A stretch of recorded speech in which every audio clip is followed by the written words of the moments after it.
কিভাবে লেবুটা কাটছে সেটা ভালো করে দেখে নিন। সুন্দর করে লেবুটা কাটছে, 1 পিস 2 পিস, বাদ বাকিটা আবার কাটবে। আর 3 পিস হয়ে গেল, আর 3 পিস কাটার পর আরও একটা পিস দেখতে পাচ্ছি সাইডে রেখে দিল। মামা এবার তো আবার দেখছি পিসগুলোকে আবার কাটছে ছোট ছোট ছোট ছোট করে। এবার কি করবে এটা দিয়ে, যে কি করবে কিছু তো বুঝতে পারছি না। দেখা যাক কি হয়। কাপের মধ্যে কেটে কেটে রেখে দিল, আবার কাটছে।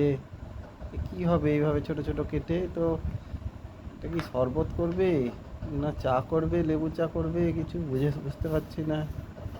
আমি আবার প্যাকেটের মধ্যে থেকে কি বের করছে এটা? তোরই বাবা, এ তো জঙ্গল। না না, জঙ্গল না, এ তো দেখছি তেঁতুলের পাতার মতো লাগছে। না না, এটা অন্য রকম কিছু একটা পাতা। আবার পাতাগুলোকে নিমা বাবা, এবার পাতাগুলোকে নিয়ে ডলাই মলাই চলছে।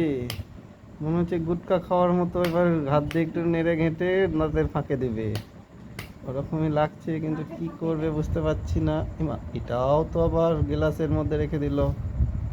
এবার এবার কাঁচের গ্লাসের মধ্যে লোহার ডান্ডা দিয়ে কি করছে রে বাবা?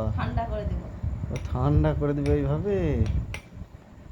আতার পাতার লেবুর রস দিয়ে যে কি করছে ডলাই মলাই, কিচ্ছু বোঝা যাচ্ছে না।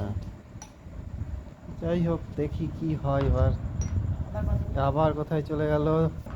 যাক, এবার দেখছি আইস। বাবা, এ তো আইস বাগ থেকে আইস নিয়ে এসেছে, কাশ্মীরের আইস দিয়ে দিল। এরপরে স্প্রাইট, এর মধ্যে স্প্রাইট ঢেলে দেবে। আচ্ছা, এই তো কোনো একটা শরবতের মতো লাগছে দেখে। কত সুন্দর ঝাগ হচ্ছে, দেখা যাক কি হয়। আচ্ছা, ওই পাতাগুলো আতার পাতা না, এই তো দেখছি পুদিনা পাতার মতো লাগছে দেখতে ব্যাপারটা। মুটে মুটে হয়ে গেল। আবার কিছু পুদিনা পাতার একটা ডাল কোথা থেকে ভেঙে এনে দিয়ে দিয়েছে পুদিনা পাতা। তারপরে আবার লেবু আরেকটাকে কেটে দিল। কি করতে চাইছে? ওরে, তো বড় বড় রেস্টুরেন্টে এরকম করে তৈরি করে, দিয়ে অনেক টাকা নেয়, 200 টাকা 300 টাকা। এ তো মাত্র 10 টাকার মধ্যে হয়ে গেল দেখছি। তোমরাও সবাই এরকমভাবে বাড়িতে বসে করতে পারো, ভালো করে খেয়ে দেখবে কেমন লাগছে। তারপর আমাদেরকে কমেন্ট করে জানাবে, আর সাথে থাকবে, সাবস্ক্রাইব করে দেবে। ঠিক আছে, ধন্যবাদ।